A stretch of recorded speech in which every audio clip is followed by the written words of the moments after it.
മിശിഹായിലെ സ്നേഹം നിറഞ്ഞ മാതാപിതാക്കളെ, സഹോദരി സഹോദരന്മാരെ, ലൂക്കയുടെ സുവിശേഷം മാത്രമാണ് ഈ ധനവാന്റെയും ലാസറിൻ്റെയും ഉപമ വളരെ വ്യക്തമായിട്ടും നമുക്ക് പറഞ്ഞു തരുന്നത്. ബാക്കി ഓരോള്ള സുവിശേഷകന്മാരും ഈ ലാസറിൻ്റെ ഉപമയെക്കുറിച്ച്, ധനവാനും ലാസറിൻ്റെ ഉപമയെക്കുറിച്ചിട്ട് പറയുന്നില്ല. ഇവിടെ ധനവാന്റെ പേര് പറയുന്നില്ല, ഒരു ധനികൻ എന്ന് മാത്രമേ പറയുന്നുള്ളൂ. ലാസർ, ദരിദ്രന്റെ പേര് പറയേണ്ട ലാസർ. ലാസർ എന്ന വാക്കിന്റെ അർത്ഥം ദൈവം സഹായിക്കുന്നവെന്നാണ് അർത്ഥം. ഈ ഉപമ ദുരുപമയാണ്. ഈ ലോക ജീവിതവും പരലോക ജീവിതം ഉണ്ടെന്നും ഈ ലോക ജീവിതത്തിന് ശേഷം പരലോക ജീവിതമുണ്ട് എന്ന് വളരെ വ്യക്തമായിട്ട് ഈശോ പഠിപ്പിക്കുന്ന ഉപമയാണ് ധനവാന്റെയും ലാസറിന്റെയും ഉപമ. ഈ ധനികൻ വിദേശ രാജ്യത്ത് നിന്ന് പട്ടുവസ്ത്രം, ദൈവശാസ്ത്രന്മാർ പറയുന്നത് ഈ മൃദുല വസ്ത്രം എന്ന് പറഞ്ഞാല് വിദേശ രാജ്യത്ത് കൊണ്ടുവന്ന വസ്ത്രമാണ്. ഇന്ന് ടൈർ പ്രദേശത്ത്, ഈ സൗദം കൊമ്മക്കാരുടെ ടൈർ പ്രദേശത്ത് വളരെ നല്ല വസ്ത്രങ്ങൾ ഉള്ള സ്ഥലമാണ്. അവിടുത്തെ വസ്ത്രങ്ങൾ കൊണ്ടുവന്നിട്ടാണ് ഇവിടെ ധനവാൻ പട്ടുവസ്ത്രം ധരിച്ചിരിക്കുന്നത് സൂചിപ്പിക്കുന്നത്. ഉദാഹരണം പറയുകയാണെങ്കിൽ നമ്മളൊരു 30 അല്ലെങ്കിൽ 35 വർഷം മുമ്പ് ഇതെവിടുന്ന ദുബായിൽ നിന്നാണ്, ഒരു പ്രത്യേകതയുണ്ട് നമുക്ക് കേൾക്കുമ്പോൾ, ഈ ഡ്രസ്സ് എവിടുന്ന ദുബായിൽ നിന്ന് കൊണ്ടുവന്നതാണ് എന്ന് പറയുന്നത് പോലെ അന്ന് കാലഘട്ടത്തിൽ ഈ ടൈർ പ്രദേശത്ത് വിദേശ രാജ്യത്തെ വസ്ത്രത്തിന് ഒരു പ്രത്യേകതയുണ്ട്. അതാണ് പ്രത്യേകമായി എടുത്ത് പറയുന്നത്. പിന്നെ അടിവസ്ത്രങ്ങൾ, മേൽവസ്ത്രം മാത്രം, ബാക്കി വസ്ത്രങ്ങളൊക്കെ ഈജിപ്തിൽ നിന്ന് ലിനൻ കൊണ്ടുള്ള വസ്ത്രമാണ്. നമ്മളിപ്പോൾ ഈജിപ്ഷ്യൻ ലിനൻ്റെ മറ്റേ വസ്ത്രങ്ങളും തുണികളും അതുപോലെ ഷർട്ടൊക്കെ കിട്ടാനുണ്ട്. ലിനൻ്റെ ഏറ്റവും പ്രധാനപ്പെട്ട ഒരു കമ്പനിയാണ് ലിനൻ.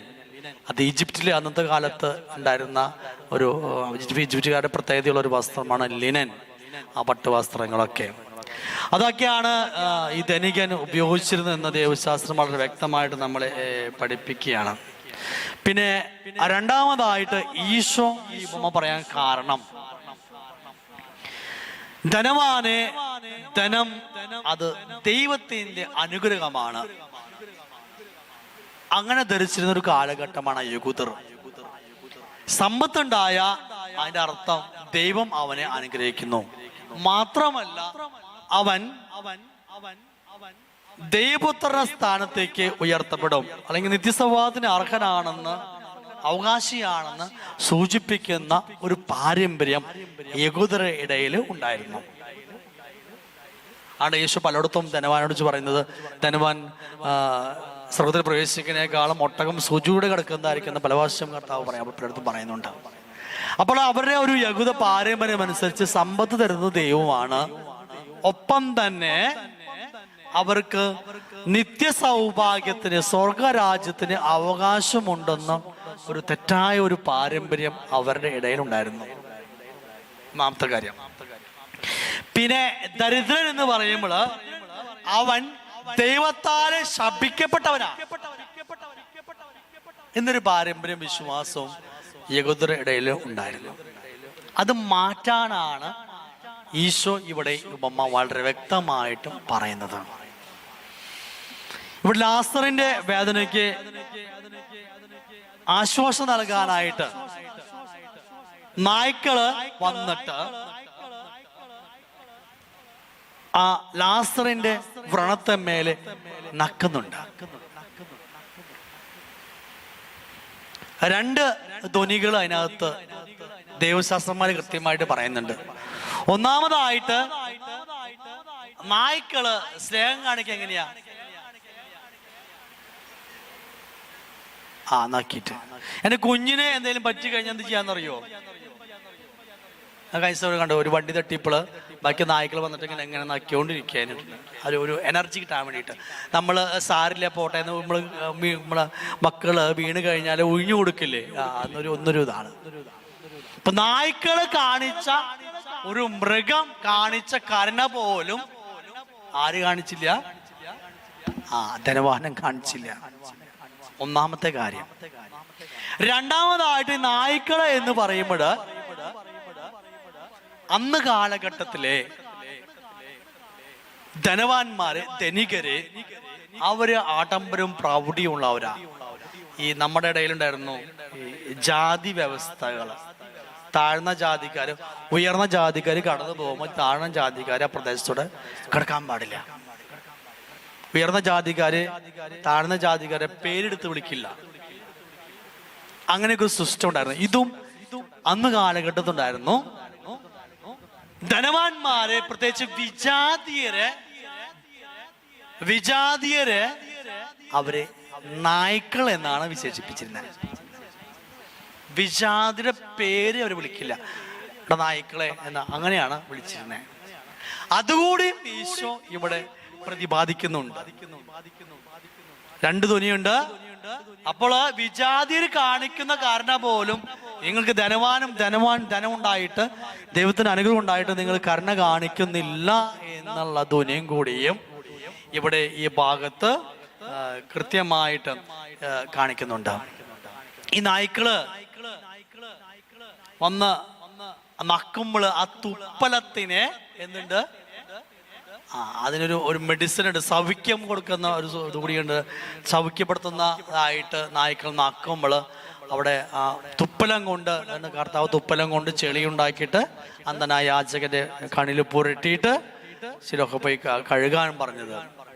ഓക്കെ, അപ്പോൾ അവിടെ നായ്ക്കൾ നക്കുമ്പോൾ അവിടെ സൗഖ്യപ്പെടാനുള്ള ആഗ്രഹം അവർക്ക് കാണുന്നുണ്ട്. ഇനി ഈ ബൊമ്മയിലെ ഇവിടെ കിട്ടിയ ലോകാനുഭവങ്ങളല്ല, മറിച്ച് ഈ ലോകത്തിൽ കിട്ടുന്ന ഈ ലോക ജീവിതത്തിൽ കിട്ടുന്ന അനുഭവം അല്ല, മറിച്ച് വിപരീതമായിട്ടുള്ള അനുഭവമാണ് രണ്ടു പേർക്കും മരണാന്തരം ലഭിച്ചത് എന്ന് കർത്താവ് ഈശോ കൃത്യമായിട്ട് നമ്മളെ പഠിപ്പിക്കുക. ധനികൻ പാതാളത്തിലെ കഠിനയാതന. ഈ പാതാളം എന്ന വാക്കിന് ഹാദോസ്, ആഴത്തിലുള്ള എന്നൊക്കെ അർത്ഥമുണ്ട്. ഹാദോസ് എന്നാണ് സൂചിപ്പിക്കുന്നത്. ഹാദോസ് എന്ന് വെച്ചാല് താൽക്കാലികമായിട്ടുള്ള ഒരു അവസ്ഥയിലേക്കാണ് പ്രവേശിക്കപ്പെട്ടിരിക്കുന്നത്. യഹന്ന എന്ന് പറഞ്ഞ അന്തിമമായ അവസ്ഥയാണ്. ദൈവശാസ്ത്രന്മാർ രണ്ടു തരത്തിൽ പറഞ്ഞു. ഇവിടെ പുതിയ നിയമത്തില് നമ്മുടെ ധനവാൻ ലഭിച്ചത് നരകമാണെന്ന് പറയുന്നുണ്ട്. ദൈവശാസ്ത്രം കൂടുതൽ പഠിക്കുമ്പോൾ അത് തനത് വിധി അനുസരിച്ച് നമ്മൾ മരിച്ചു കഴിഞ്ഞാൽ തനത് വിധിയുണ്ട്. അവിടെ നിന്നാണ് പിന്നെ സ്വർഗം, നരകവും, ശുദ്ധീകരണ സ്ഥലം അതൊക്കെ തിരിച്ചു പോണത്. അവസാനമാണ് അന്തിമവിധി വരുന്നത്. അന്തിമവിധിക്ക് മുമ്പാണ് നമ്മൾ പ്രാർത്ഥിച്ച് ശുദ്ധീകരണ ആത്മാക്കളെ അങ്ങനെ കരയേറ്റി കൊണ്ടുപോകാൻ നമുക്ക് സാധിക്കുന്നത്. ശുദ്ധീകരണത്തിന്റെ അന്തിമവിധിക്ക് മുമ്പായിട്ടാണ്. അപ്പൊ ഇവിടെ ഹാദോസ് എന്ന് സൂചിപ്പിക്കുന്ന ഗ്രീക്ക് പദം താൽക്കാലികമായിട്ടുള്ള അവസ്ഥയാണ്. യഹന്ന എന്ന് പറയുന്നത് അന്തിമമായ അവസ്ഥയാണ്. ഇവിടെ പുതിയ നിയമത്തിലെ ഹാദോസ് നരകം എന്ന അർത്ഥത്തിൽ ഉപയോഗിക്കുന്നുണ്ട് എന്ന് പ്രത്യേകമായിട്ടും ദൈവശാസ്ത്രന്മാരെ ഇവിടെ സൂചിപ്പിക്കുക ചെയ്യുന്നത്. കാരണം ധനവാൻ വലിയ മാരക പാപമൊന്നും ചെയ്തിട്ടില്ല. ഏത് പാപം ചെയ്തിട്ടുള്ളോ? ചെയ്യേണ്ട നന്മ, അർഹിക്കേണ്ട കരുണ കൊടുത്തില്ല. അതുകൊണ്ട് നരം കിട്ടാൻ സാധ്യതയില്ല. എന്തായാലും നരം കിട്ടാൻ സാധ്യതയില്ല. എന്തായാലും ശുദ്ധീകരണത്തിൽ പോകേണ്ടി വരും. അതാണ് അവിടെ സൂചിപ്പിക്കുന്നത്. ലാസറിന് കിട്ടിയത് അബ്രാഹത്തിന്റെ മടിത്തട്ടിലെ ആശ്വാസമാണ്. ഇവിടെ പിതാവായി ദൈവത്തിന്റെ മടിത്തട്ടെന്നല്ല പറഞ്ഞത്. അതിന് കാരണമുണ്ട്. എന്താ കാരണം? ഇത് യഹൂദരെ കൃത്യമായിട്ട് പഠിപ്പിക്കുക ഈശോ ചെയ്യുന്നത്. പിതാവായി ദൈവത്തിന്റെ മടിത്തട്ടിൽ ഇരിക്കുന്നു എന്നല്ല പറഞ്ഞത്. ലാസർ അബ്രാഹത്തിന്റെ മടിത്തട്ടിൽ ഇരിക്കുന്നുണ്ട്. അതിന്റെ അർത്ഥം അബ്രാഹത്തിന്റെയും ഇസ്ഹാക്കിന്റെയും യാക്കോബിന്റെയും ദൈവം മരിച്ചവരെയല്ല, ജീവിച്ചിരിക്കുന്നവർക്ക്. മരിച്ചവർക്ക് ഉത്ഥാനം ഉണ്ട് വ്യക്തമായിട്ട് ഇവിടെ പഠിപ്പിക്കുക. ചില വിശ്വാസം അനുസരിച്ച് മരിച്ചു കഴിഞ്ഞു, പിന്നെ അവർക്ക് വേണ്ടി പ്രാർത്ഥിക്കും വേണ്ട, അവർക്ക് ഒന്നും ചെയ്യേണ്ട, അവർ അതോടെ കഴിഞ്ഞു എന്നാണ് വിശ്വാസം. അല്ല, ഈശോ തന്നെ പഠിപ്പിക്കുന്നുണ്ട്, മരിച്ചവരുടെ ദൈവമല്ല, ജീവിച്ചിരിക്കുന്നവരുടെ ദൈവമാണ്. അപ്പൊ അബ്രാഹത്തിന്റെ മടിത്തട്ടിലെത്തി എന്ന് പറയുമ്പോൾ പിതാക്കന്മാരോട് ചേർക്കപ്പെട്ടു. കാരണം ഈ യഹൂദരുടെ പിതാവ് ആരാന്ന് ചോദിച്ചാല് അവര് പറയും അബ്രഹാം.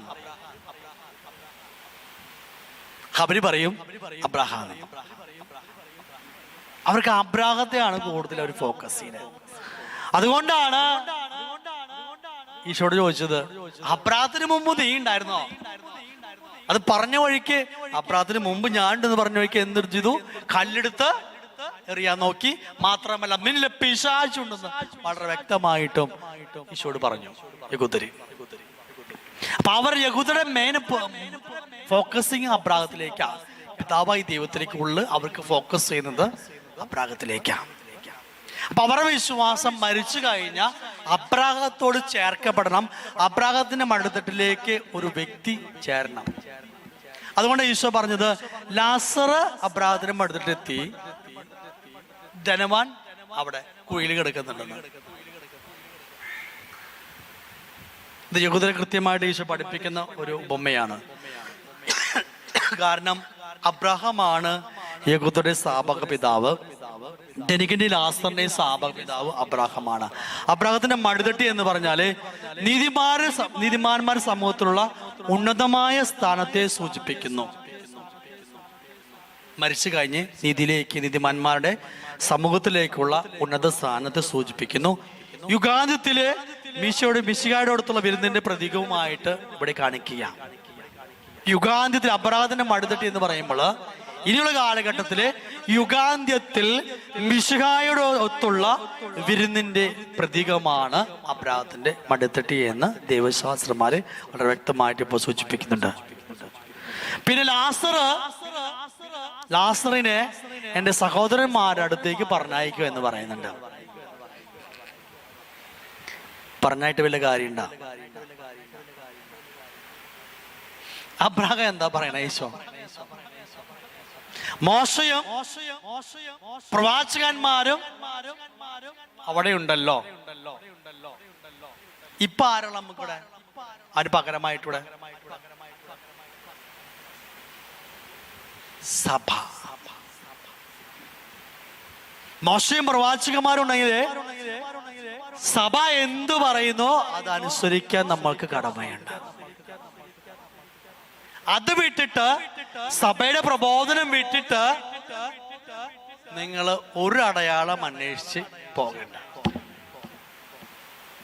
സഭയുടെ പ്രബോധനം, സഭയാണ് ഇവിടെ ഇപ്പോ മോശയും പ്രവാചകന്മാരുണ്ടെന്ന് പറയുമ്പോൾ ആ നിയമങ്ങൾ വിശുദ്ധ ഗ്രന്ഥവും സഭയോട് ഇപ്പൊ പുതിയതിലേക്ക് വരുമ്പോൾ സഭയാണ്.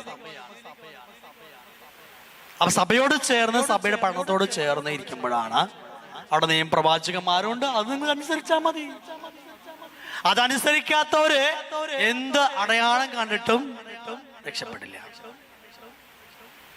ഇപ്പൊ അടുത്ത കാലത്തുണ്ടായിട്ടുള്ള ഒരു പഠനമാണ് മരിച്ചവരുടെ എല്ലാം കത്തിച്ചു കളയണം. മരിച്ചവര് ഉപയോഗിച്ച വസ്തുക്കള്, കട്ടില്, അത് ഇത് ഒക്കെ. സ്വർണം കത്തിക്കാൻ പറയില്ല കേട്ടാ, അതെനിക്ക് സംശയമുണ്ട്. കഴിഞ്ഞ ഒരു ചേച്ചി വന്ന് ചോദിച്ചു, അച്ഛാ യൂട്യൂബിൽ വരുന്നുണ്ടല്ലോ, ഒരച്ഛൻ പറയണ്ടല്ലോ മരിച്ചവരുടെ എല്ലാ വസ്തുക്കളും കട്ടിലും. അങ്ങനെ ഞാൻ പറഞ്ഞു, ഇവിടെ കുന്നംകുളം ആശ്രമം ഞാൻ കിടക്കുന്ന കട്ടില് പോളാലപ്പട്ടച്ഛൻ, അതിന് മുമ്പ് വേറെ അച്ഛന്മാര് 3 അച്ഛന്മാര് കിടന്ന കട്ടിലുമേ ഞാൻ കിടക്കണേ. വല്ല ബാധ കയറാൻ സാധ്യതയുണ്ട്. ഈ ആശ്രമം മുഴുവൻ കത്തിച്ചേണ്ടി വരും. നിങ്ങളുടെ വീട്ടിൽ ഒരു അപ്പനും അമ്മയോ ഉള്ളോ? ഇവിടെ എത്ര വയസ്സ് അച്ഛന്മാരെന്നറിയോ? 2-3 കൊല്ലം കഴിയും മരിക്കണേ. അത് കത്തിച്ച് കളഞ്ഞപ്പോഴാണ് വീട്ടിലെ അനുഗ്രഹ അഭിഷേകം ഉണ്ടായത്. ഓക്കെ, ഞാൻ ആ പഠനത്തോട് യോജിക്കുന്നു, ആ വാക്യം. ഓക്കെ, അപ്പൊ എനിക്കൊരു സംശയം, എന്റെ സംശയാട്ടാ, സംശയ, നിങ്ങക്ക് സംശയം തോന്നില്ല, എനിക്കറിയാം. പോട്ടെ. അപ്പൊ ഈ മരിച്ചു കഴിഞ്ഞിട്ട് വികാരിച്ചോ അല്ലെങ്കിൽ കൊച്ചോ ആരെങ്കിലും വന്നിട്ട് വീട്ടിൽ എന്ത് നടത്തും? അതെന്തിനപ്പോ? അത് പിന്നെ എന്തിനാ? എനിക്ക് തോന്നുന്ന ഓർത്തഡോക്സ് സഭയിലുണ്ട് ഇല്ലേ? ഒരു എല്ലാ സഭകളിലും ഉണ്ട് ആ പ്രാർത്ഥന. മറ്റേ മരിച്ച് കൂടി പ്രാർത്ഥിക്കാത്ത ഓർത്തഡോക്സ് യാക്കോബായി സഭയിലും മറ്റെല്ലാ സഭകളും കാണാറുണ്ട്. അച്ഛൻ വികാരിച്ചൻ വന്ന് വീട്ടിൽ വന്ന് അങ്ങനെ എന്തെങ്കിലും ഒരു അസ്വസ്ഥത ഉണ്ടെങ്കിൽ അവിടെ വീട് വന്ന് വെഞ്ചിരിച്ച് വീട്ടിലേക്ക് തെളിച്ച് എല്ലാം അതിനു വേണ്ടിയിട്ട് നമ്മൾ വീട്ടിൽ നടത്തണേ. അത് സഭയുടെ ഔദ്യോഗികമായിട്ടുള്ള പഠനമാണ്. അത് അങ്ങനെയല്ല എന്ന് പറഞ്ഞു കഴിഞ്ഞാൽ ഒരച്ഛനും സുഭാഗത്തിൽ ഒരു ബോധ്യം വന്ന് അല്ലെങ്കിൽ സിസ്റ്റർക്ക് ഒരു ബോധ്യം വന്ന് വിളിച്ചു പറയുമ്പോൾ നമ്മൾ സഭയുടെ പഠനം കൃത്യമായിട്ട് മനസ്സിലാക്കണം. പിന്നെ ഇങ്ങനെ ചെയ്യാൻ പാടില്ല. ഇപ്പൊ മേരേച്ചി വീട്ടില് ആരെങ്കിലും മരിച്ചു കഴിഞ്ഞാൽ മേരേച്ചി എന്ത് ചെയ്യുന്നറിയോ? അത് എടുത്തിട്ട് തിരിശേഷിപ്പായിട്ട് അതിന് ബുക്ക് കൊണ്ട് കൊടുക്കുക. അത് ശരിയില്ല. എൻ്റെ അപ്പൻ്റെ ഷർട്ടാണ് അല്ലെങ്കിൽ എൻ്റെ അപ്പൻ്റെ അമ്മയുടെ സാരിയാണ്, അതിങ്ങനെ പൂജ്യമായിട്ട് വണങ്ങി വെക്കില്ലേ, അത് ശരിയില്ല. നമുക്ക് എടുത്തു വെക്കാം, പക്ഷെ അതിനെ നമ്മൾ കൂടുതൽ പ്രാധാന്യം കൊടുത്തിട്ട് അങ്ങനെ എടുത്തു വെക്കരുത്. നിങ്ങൾ എടുത്തു കളയണം. ചിലർക്ക് അപ്പൻ ചെല്ലിയ കൊന്ത, അത് തടസ്സമൊന്നുമില്ല. പക്ഷെ അതിനെ പൂജിച്ച് വണങ്ങരുത്. കൂടുതൽ പ്രാധാന്യം കൊടുക്കേണ്ട ആവശ്യമില്ല. അത് അങ്ങനെ വരുമ്പോഴാണ് പ്രശ്നം വരുന്നത്.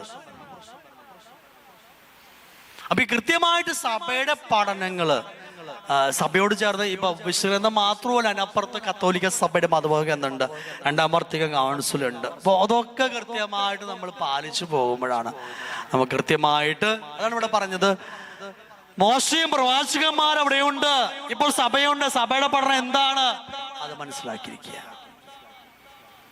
അതിനപ്പുറത്ത് അതിനേക്കാൾ ശ്രേഷ്ഠമല്ല ഒരാൾ വന്നിട്ട് ഒരു അത്ഭുതം അടയാളം കാണിക്കുമ്പോ അതിന്റെ പുറകെയല്ല പോണ്ടേ, സഭ എന്ത് പറയുന്നു അതാണ് നമ്മൾ കേൾക്കേണ്ടത്.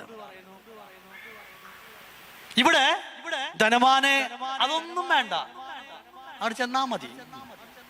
സഭയുടെ പഠനവും വിശുദ്ധ ഒന്ന് മാറ്റി വെച്ചിട്ട് ബാക്കിയുള്ള അടയാളങ്ങള് അതിന്റെ പുറകിലേക്കാണ് ഇവിടെ ധനവാൻ അബ്രാഹത്തോട് പറയുന്നത്. അങ്ങോട്ട് പോയി കഴിഞ്ഞാൽ രക്ഷപ്പെടില്ല എന്നാണ് കൃത്യമായിട്ട് അബ്രാഹം കൃത്യമായിട്ട് പറയുന്നുണ്ട്. അവിടെ മോശം പ്രവാചകന്മാരുണ്ട്. അത് നിങ്ങൾ വിശ്വസിക്കുന്നില്ലെങ്കിൽ, അത് കേൾക്കുന്നില്ലെങ്കിൽ, പിന്നെ ഒരാൾ ഉയർപ്പോയി മരിച്ചെന്ന് ചെന്നാലും ഒരാളും രക്ഷപ്പെടാൻ പോണില്ല എന്ന് കൃത്യമായിട്ട് പഠിപ്പിക്കുക. ഇനി ഈ ഉപമ ഈശോ പറയുമ്പോൾ, നമ്മൾ ഈ ഉപമ ഇങ്ങനെ ഈശോ പഠിപ്പിക്കുമ്പോൾ ദൈവശാസ്ത്രന്മാർ കൃത്യമായിട്ട് പറയുന്നുണ്ട്. ഉപമ കേട്ടാലേ ഒരു പ്രശ്നമുണ്ട്. എന്താണെന്നറിയോ? ഈ ഭൂമിയിൽ കഷ്ടപ്പെടുന്നവരൊക്കെ സ്വർഗത്തിൽ പോകുന്നു, ധനവാന്മാര് മുഴുവനും നരകത്തിൽ പോകുന്നു എന്നില്ല. അങ്ങനെ ഒരു ധ്വനിനകത്ത് ഉണ്ടാകാം. അതുകൊണ്ട് ദൈവശാസ്ത്രം കൃത്യമായിട്ട് അത് എഴുതി വെച്ചിട്ടുണ്ട്. ഈ ലോകത്തിലെ യാതനയും പട്ടിണി അനുഭവിച്ചാൽ പരലോകത്തിൽ സൗഭാഗ്യം ലഭിക്കുമെന്നോ, ഈ ലോകത്തിലെ സമ്പത്ത് ഉണ്ടായാൽ മരണാന്തരം നരകശിക്ഷ ലഭിക്കുമെന്നോ അല്ല ഈ ഉപമ പഠിപ്പിക്കുന്നത്. അങ്ങനെ ഒരു ചിന്തയും വന്നേക്കാം. അങ്ങനെയല്ല പഠിപ്പിക്കുന്നത്. ഈ ഉപമയുടെ അർത്ഥം എന്താ ചോദിച്ചു കഴിഞ്ഞാലേ, നിനക്ക് സമ്പത്തോ അതൊന്നുമല്ല ഇവിടെ പ്രശ്നം. നീ നിന്റെ സഹോദരനോട് കരുണ കാണിച്ചാൽ മാത്രമാണ് ദൈവം നിന്നോടും കരുണ കാണിക്കണം. നീ ചെയ്യണ നന്മ അത് നീ ചെയ്തു കൊടുക്കണം. അപ്പോഴാണ് ദൈവത്തിന്റെ സന്നിധിയില് നമുക്ക് കരുണ ലഭിക്കുകയുള്ളൂ. ചിലർ ചോദിക്കാറുണ്ട്, ഞാൻ ജനിച്ചപ്പോട്ടെ എനിക്ക് സഹനാണ്. ആയിക്കോട്ടെ, ആ സഹനം ഉണ്ടാവണം. ആ സഹനം ദൈവസന്നിധി സമർപ്പിച്ചു കഴിയുമ്പോഴാണ് അതെനിക്ക് അനുഗ്രഹമായിട്ട് മാറുന്നുള്ളൂ. സമർപ്പിക്കാതെ ഞാൻ അങ്ങോട്ടും ഇങ്ങോട്ടും നോക്കി എനിക്ക് മൊത്തം സഹന, എന്റെ ചേട്ടന് കുഴപ്പമില്ല, അല്ലെങ്കിൽ എന്റെ വല്യപ്പന്റെ മോൻ, അവർക്കൊന്നും ഒരു കുഴപ്പമില്ല, എനിക്ക് മാത്രമേ പ്രശ്നം, കഴിഞ്ഞു. സഹിച്ചിട്ട് വല്ല കാര്യമുണ്ടോ? ഞാൻ അങ്ങോട്ടും ഇങ്ങോട്ടും നോക്കിക്കൊണ്ടിരിക്കുക, കമ്പയർ ചെയ്തുകൊണ്ടിരിക്കുക. അതല്ല വേണ്ടത്. മറിച്ച് എനിക്കിടുന്ന സഹനത്തെ ഓർത്ത് കർത്താവെ നിനക്ക് നന്ദി എന്ന് നല്ല കളനെ പോലെ കർത്താവിനെ കുരിശിലേക്ക് നോക്കുമ്പോഴാണ് ഈ സഹനങ്ങളൊക്കെ അനുഗ്രഹമായിട്ട് മാറാം. ഇവിടെ ലാസർ മനസ്സുകൊണ്ട് ധനവാനെ പ്രാവോ ശപിക്കോ ഒന്നുമില്ല. അങ്ങനെ ചെയ്തിരുന്നെങ്കിൽ ലാസറിന് കിട്ടിയ ആ സഹനം ഒന്നുമില്ലാണ്ടായിട്ട് പോയേനെ. അവിടെ നമ്മൾ മനസ്സിലാക്കേണ്ടത്. അപ്പൊ നമുക്ക് കിട്ടുന്ന സഹനങ്ങൾ സന്തോഷത്തോടെ സ്വീകരിച്ച് എനിക്ക് തന്നെ കിട്ടിയ അവർക്കൊരു കുഴപ്പമില്ല, എനിക്ക് മാത്രമേ കുഴപ്പമുള്ളൂ എന്ന് ചിന്തിക്കേണ്ട ആവശ്യമില്ല. നമ്മുടെ തലമുടി നാരെ കൊഴിയുന്നുണ്ടെങ്കിൽ ആരറിയുണ്ട്? ദൈവം അറിയുന്നുണ്ട്, ഈശോ അറിയുന്നുണ്ട്. ഈശോയെ നിനക്ക് നന്ദി. ഇതിന്റെ പിന്നിലെ കർത്താവിനൊരു പദ്ധതിയുണ്ട്. ആ പദ്ധതി പ്രകാരം എന്നെ നയിക്കണമേ, അല്ലെങ്കിൽ ദൈവം നടത്താനുള്ള ദൈവത്തിനുള്ള ശക്തി എനിക്ക് നീ തരണമേ എന്ന് പ്രാർത്ഥിച്ചാൽ മതി. അതുകൊണ്ട് ലാസറിനെ കിട്ടിയ സഹനം അത് ലാസർ അനുഗ്രഹമാക്കി. ധനവാന് ധനം കിട്ടിയപ്പോൾ അവനുള്ളത് മാത്രമല്ല, അവരുടെ അനുഗ്രഹം മറ്റുള്ളവർക്ക് കൂടിയും ഉപയോഗിക്കാനുള്ള ധനം അവൻ്റെ കയ്യിലുണ്ടെങ്കിൽ അത് മറ്റുള്ളവരോട് കരുണ കാണിക്കാനായിട്ടുള്ള മനസ്സ് ധനവാൻ ചെയ്തില്ല എന്ന് മാത്രമാണ് അവിടെ നിന്ന് കാണിച്ച തെറ്റി. അപ്പം അതുകൊണ്ട് നമുക്ക് ഈ മാസം പ്രത്യേകിച്ച് നമ്മുടെ കുടുംബത്തിൽ ആരെങ്കിലും ഒക്കെ സ്വദേശത്തിൽ കിടക്കുന്നുണ്ടെങ്കിൽ അവർക്ക് വേണ്ടിയിട്ട് ആത്മാർത്ഥമായിട്ട് നിങ്ങൾ പ്രാർത്ഥിക്കണം. അപ്പോൾ ഇവിടെ നമ്മൾ 20 ദിവസത്തെ പ്രാർത്ഥനയുണ്ട്. അതിൽ മുടക്കം വന്നു, നിങ്ങൾ കുമ്പസാരത്തിൽ പോയി പറയൊന്നും വേണ്ട, അതൊരു ചാവദോഷമൊന്നുമില്ല, നമ്മളെ കൊണ്ട് പറ്റാവുന്ന രീതിയിൽ നമ്മൾ ചെയ്യാം. പലർക്കും അസുഖവും അസ്വസ്ഥതകളൊക്കെ വരുന്നുണ്ട്. അത് വരും, ഇല്ലാന്ന് ഞാൻ ഒരിക്കലും പറയുന്നില്ല, വരണം നിർബന്ധവുമില്ല. അപ്പൊ നമ്മൾ പുറകേക്ക് വേണ്ടി പ്രാർത്ഥിക്കുമ്പോൾ അവിടെ കിടക്കുന്ന ആത്മാവ് കിടന്ന് പൊരിയുണ്ടാവും. ഇവിടെ ധനവാൻ ചോദിച്ച പോലെ ഒരു തുള്ളി വെള്ളം, ഈ ഒറ്റ വെള്ളത്തിന്റെ വില നിങ്ങൾ അറിയണമെങ്കിൽ നിങ്ങൾ മരുഭൂമിയിൽ പോയിട്ട് ഒരു മാസം ഒരു തുണ്ട് വെള്ളം കിട്ടാതെ കഷ്ടപ്പെടുമ്പോഴാണ് അവർ അവസ്ഥ ചിന്തിച്ചു നോക്കിയത്. ഒരു തുള്ളി വെള്ളം കിട്ടിയ നിങ്ങൾ നക്കി കുടിക്കും, നിലത്തൊഴിച്ച നക്കി കുടിക്കും. വെള്ളമുള്ള നമുക്ക് ഒരു പ്രശ്നവുമില്ല. ആ കിട്ടാത്ത അവസ്ഥ, തൊണ്ടൊക്കെ വറ്റി വരണ്ടിട്ട് ഇങ്ങനെ ഇരിക്കുന്ന സമയത്ത് ഒരു തുള്ളി വെള്ളം കിട്ടി കഴിഞ്ഞാല് ഒറ്റ. അതാണ് അവിടെ ധനവാൻ കിടന്നിട്ട് അബ്രാഹത്തോട് പറഞ്ഞ ലാസറിന്റെ കൈയും മുക്കിയിട്ട് ലാസർ വെച്ചല്ല പറഞ്ഞ കൈ ഒന്ന് നമ്മള് ഈ മരിക്കാൻ കിടക്കുന്നവരെ ചുണ്ടിങ്ങനെ നനച്ചു കൊടുക്കും, തുണ്ട് വെള്ളം കൊണ്ട് വെള്ളർക്കാൻ പറ്റാണ്ടാവുമ്പോൾ. അതാണല്ല ആ ധനവാൻ അവിടെ നിന്ന് ആവശ്യപ്പെട്ടത്. ഒരു തുണ്ട് വെള്ളമെങ്കിലും കിട്ടിയെങ്കിൽ. നമ്മുടെ മരിച്ചവര് പലപ്പോഴും നമ്മൾ കിടന്ന് യാതന അനുഭവിച്ച് പറയുന്നുണ്ടാവും നമ്മുടെ അടുത്ത്, പക്ഷെ നമുക്കിത് കേൾക്കാൻ പറ്റണില്ല, നമുക്കിത് കാണാൻ പറ്റിയെങ്കിൽ നമ്മളെല്ലാവരും ഒരു ആള് പോലും പ്രാർത്ഥിക്കാണ്ടിരിക്കില്ല. എൻ്റെ അപ്പൻ അല്ലെങ്കിൽ എൻ്റെ അമ്മ, എൻ്റെ അപ്പാപ്പൻ അമ്മാമ്മയൊക്കെ മരിച്ചുപോയ അവസ്ഥ എങ്ങനെയാണ് കണ്ടു കഴിഞ്ഞാൽ തീർച്ചയായിട്ടും നമ്മൾ അവർക്ക് വേണ്ടി തീർച്ചയായും പ്രാർത്ഥിക്കും. നമുക്കത് കാണാൻ പറ്റുന്നില്ല, നമുക്കത് കേൾക്കാൻ പറ്റുന്നില്ല. അതുകൊണ്ട് നമുക്ക് അവർക്ക് വേണ്ടി പ്രത്യേകമായി പ്രാർത്ഥിക്കാം. ദൈവം നിങ്ങൾ സമൃദ്ധമായിട്ടും ആസ്വദിച്ച് അനുഗ്രഹിക്കട്ടെ. പിതാവിൻ്റെയും പുത്രൻ്റെയും പരിശുദ്ധാത്മാവിൻ്റെയും നാമത്തിൽ.